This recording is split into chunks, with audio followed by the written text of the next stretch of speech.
Hello everyone! In this video, we will see how to edit shorts in CapCut on PC.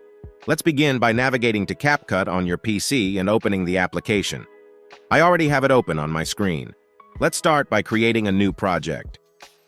Once the CapCut video editor opens, we need a video to create our short. Navigate to the Media tab and click on Import.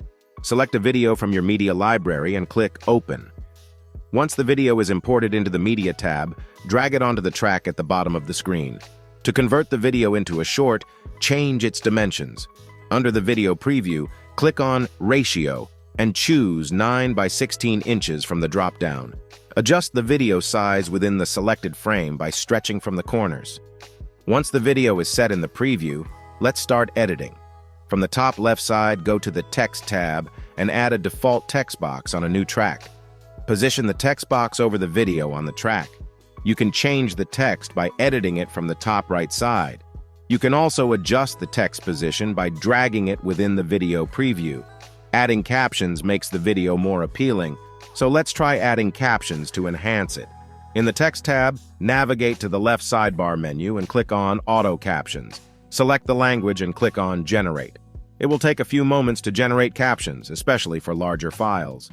Now let's delete the text box and style the auto-generated captions. Make sure all captions on the track are selected, then explore font styles and adjust the text size from the top right side. You can use preset styles to make your text more visible. Let's see how it looks. Now let's add animation to make it more attractive. From the top menu, open the Animation tab and then select Captions Animations.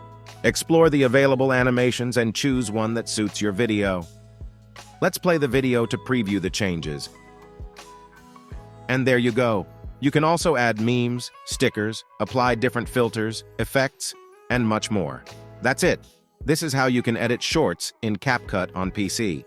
If you found this video useful, please show your support with a like.